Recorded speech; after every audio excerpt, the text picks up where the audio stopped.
आज हम अपने विश्लेषण की शुरुआत इन तस्वीरों से करना चाहते हैं और आपसे ये पूछना चाहते हैं कि क्या आप इन तस्वीरों को देखकर ये बता सकते हैं कि ये छात्र किस धर्म से हैं, ये छात्र अमीर हैं या गरीब हैं, इनकी जाति क्या है, इनका धर्म क्या है। जरा ध्यान से इन तस्वीरों को आज आप देखिए।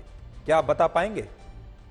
आप शायद नहीं बता पाएंगे, क्योंकि स्कूलों में सभी धर्म, सभी जातियां और सभी वर्गों के बच्चे एक जैसी यूनिफॉर्म पहनकर आते हैं और इसी यूनिफॉर्म की वजह से इन तमाम बच्चों के बीच धर्म, जाति और वर्ग के आधार पर बनाए गए भेदभाव समाप्त हो जाते हैं और इससे स्कूल में एक यूनिफॉर्मिटी का, यानी एक समान विचार का जो आइडिया है वो जन्म लेता है और इसलिए सब बच्चों को बराबरी से, समानता के साथ वहां पर उनके साथ व्यवहार किया जाता है, बराबरी के साथ उन्हें शिक्षा के मौके मिलते हैं।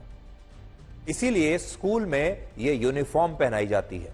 लेकिन सोचिए, जो यूनिफॉर्मिटी हमारे देश के स्कूलों में होती है, क्या वही यूनिफॉर्मिटी हमारे देश के कानूनों में नहीं होनी चाहिए? और क्या भारत जैसे धर्मनिरपेक्ष देश में सभी धर्मों के लिए एक समान कानून नहीं होने चाहिए? क्या सभी नागरिक एक समान नहीं होने चाहिए? क्या हर नागरिक पर भारत का वही कानून लागू नहीं होना चाहिए या सब पर अलग अलग होना चाहिए? अब आप अंदाजा लगाइए कि इसी स्कूल में अगर यह कह दिया जाए कि हर वर्ग के बच्चे की यूनिफॉर्म अलग होगी, हर धर्म के बच्चे की यूनिफॉर्म अलग होगी, हर जाति के बच्चे की यूनिफॉर्म अलग होगी और आप उस यूनिफॉर्म को देखकर पता कर पाएंगे कि कौन सा बच्चा किस जाति का है, किस धर्म का है, किस वर्ग का है, तो फिर कैसा रहेगा? यह सवाल आज आपसे हमने इसलिए पूछा क्योंकि उत्तराखंड की विधानसभा में आज यूनिफॉर्म सिविल कोड पर एक नया कानून पेश हुआ है, जिससे उत्तराखंड में सभी धर्मों के लोगों पर अब एक समान कानून लागू हो सकेंगे। अब विडंबना यह है कि कांग्रेस और all India Muslim personal law board इस कानून का विरोध कर रहे हैं और वो कहते हैं कि यह कानून भारत के लोकतंत्र की हत्या करने के लिए लाया गया है और इससे भारत का संविधान खतरे में आ गया है, यानी एक ऐसा कानून जिससे भारत का संविधान ही खतरे में आ गया।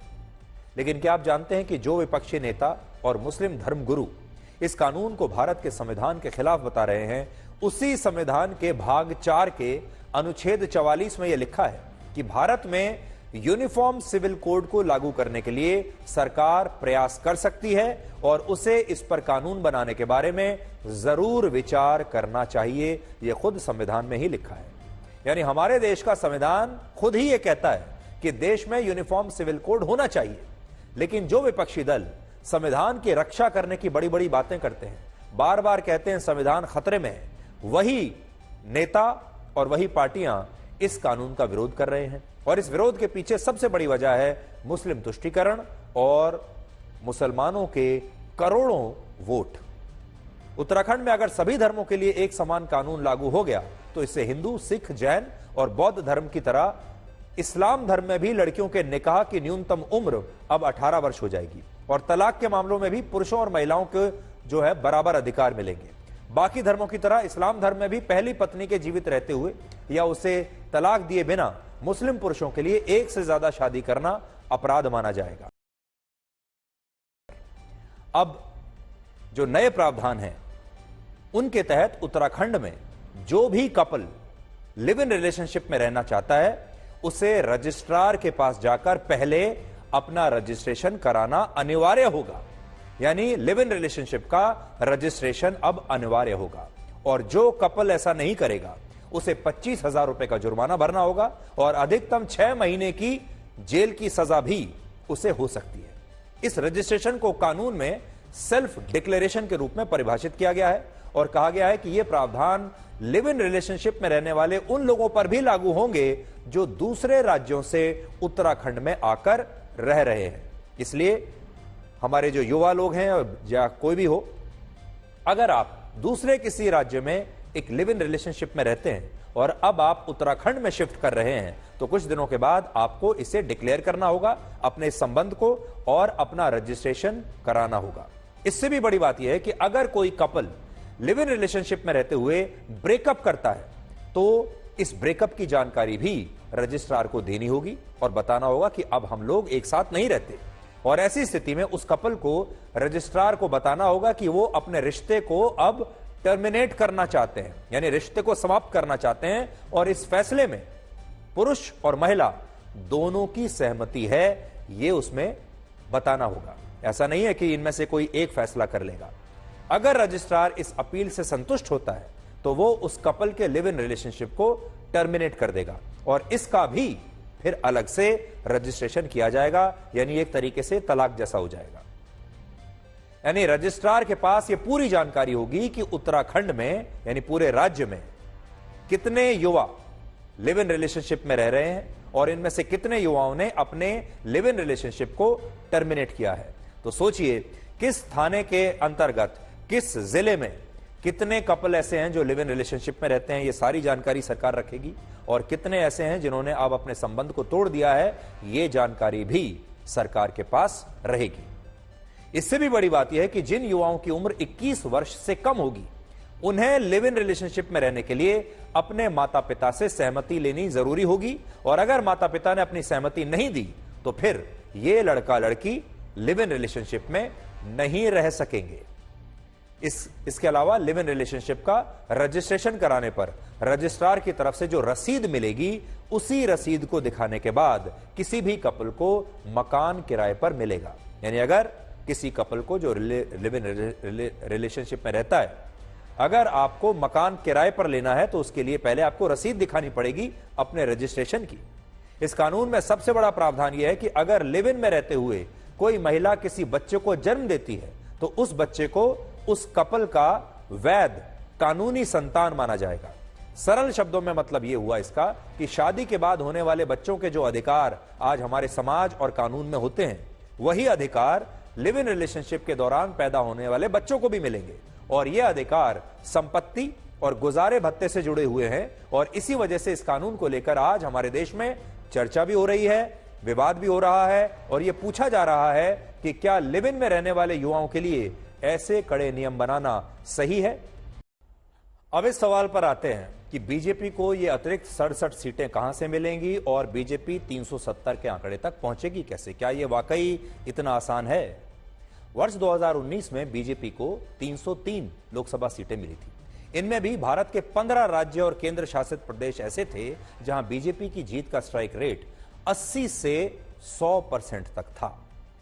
कौन कौन से ऐसे राज्य थे जहां से सबसे ज्यादा सीटें आई, जहां बीजेपी का प्रदर्शन सबसे अच्छा था।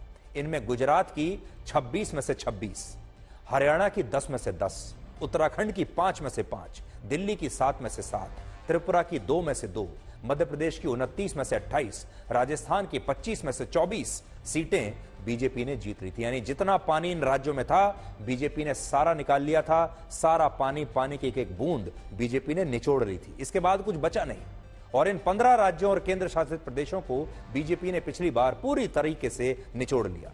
यहां अब उसके लिए इससे बेहतर करने के लिए कुछ नहीं बचा। इतना ही कर सकते हैं कि जो प्रदर्शन पिछली बार किया, जो सीटें पिछली बार जीती, उन्हें इस बार भी जीत लें, रिटेन कर लें। लेकिन अगर प्रधानमंत्री मोदी ये कह रहे हैं कि इस बार बीजेपी की सीटें 303 से 370 हो जाएंगी, तो फिर ये अतिरिक्त सीटें इन राज्यों से तो नहीं आने वाली, तो कहां से आएंगी?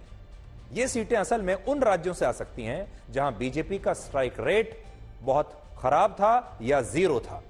और ये राज्य कौन से हैं देखिए, आंध्र प्रदेश, तमिलनाडु, केरल, सिक्किम, मेघालय, मिजोरम, लक्षद्वीप और अंडमान निकोबार द्वीप समूह। ये वो राज्य और केंद्र शासित प्रदेश हैं जहां बीजेपी जीरो थी।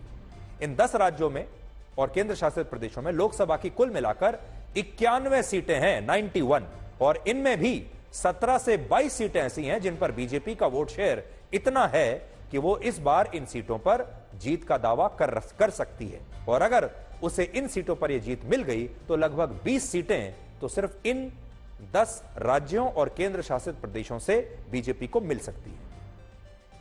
तो 20 सीटें तो अगर बीजेपी चाहे तो यहां से आ सकती है, जबकि 30 से 40 अतिरिक्त सीटें बीजेपी को उन राज्यों से मिल सकती हैं जहां बीजेपी का स्ट्राइक रेट पिछले चुनाव में 50 से 80% तक था।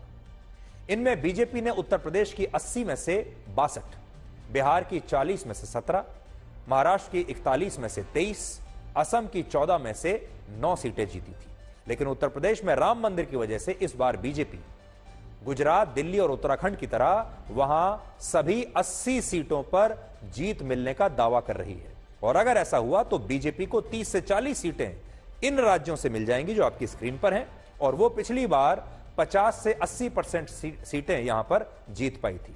लेकिन जो बाकी की अतिरिक्त सीटें रह गई थी 50 से 80% के बाद जो है 80% मान लें तो जो अतिरिक्त 20% थी, या 50% से देखें तो जो बाकी की आधी सीटें थी, उन सीटों पर जो बीजेपी हार गई थी यहां से वो जीत सकती है।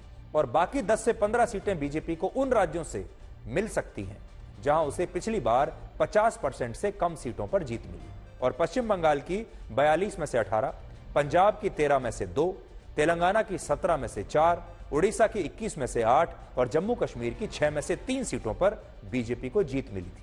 लेकिन इस बार अगर बीजेपी इन राज्यों में अपना प्रदर्शन 20% सुधार लेती है तो उसे इन राज्यों से भी 10 से 15 सीटें मिल जाएंगी और इस तरह से बीजेपी आने वाले लोकसभा चुनाव में 370 सीटों का जो आंकड़ा है उसे छू सकती है। लेकिन पर्दे पर यह गणित लगाना, कागज पेन लेकर यह गणित लगाना तो आसान है, लेकिन जब आप जमीन पर जाते हैं चुनाव लड़ने के लिए तो वहां सब कुछ इतना आसान नहीं दिखता। वहां की दुनिया अलग होती है। इसके लिए बीजेपी को उन राज्यों में अपने पुराने प्रदर्शन को दोहराना होगा जहां उसे 100% जीत मिली थी, और यह इतना आसान होगा नहीं। राजनीति में कुछ भी निश्चित नहीं होता और यह पक्के तौर पर नहीं कहा जा सकता कभी भी कि बीजेपी की 67 सीटें बढ़ ही जाएंगी।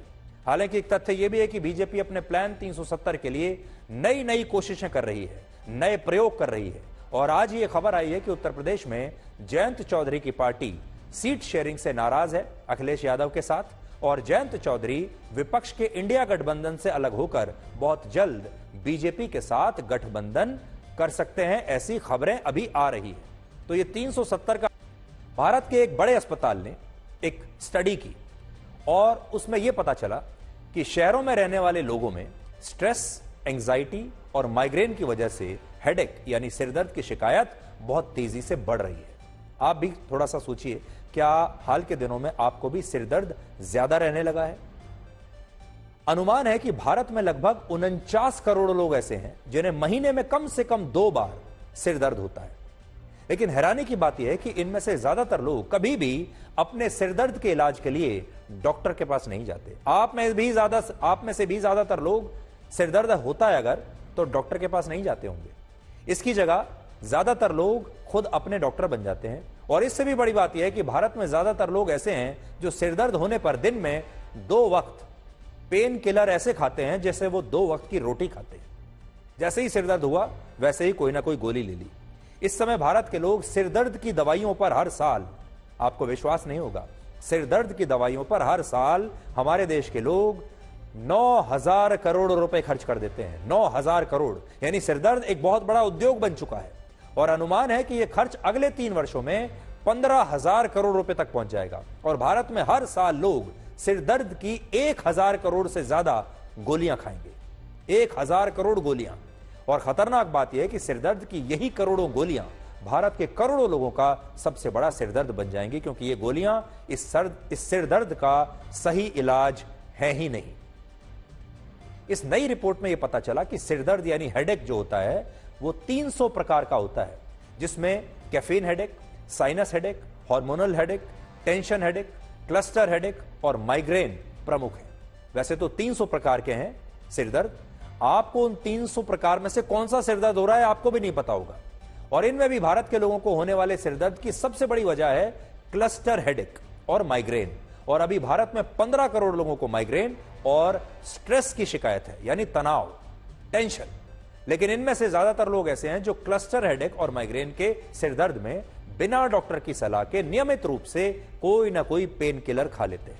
लेकिन इस नई रिपोर्ट में बताया गया है कि अगर किसी व्यक्ति को 1 महीने में 4 या उससे ज्यादा बार सिरदर्द होता है तो यह किसी गंभीर बीमारी का लक्षण हो सकता है। और ऐसी स्थिति में लोगों को बिना देर किए तुरंत डॉक्टर से मिलना चाहिए।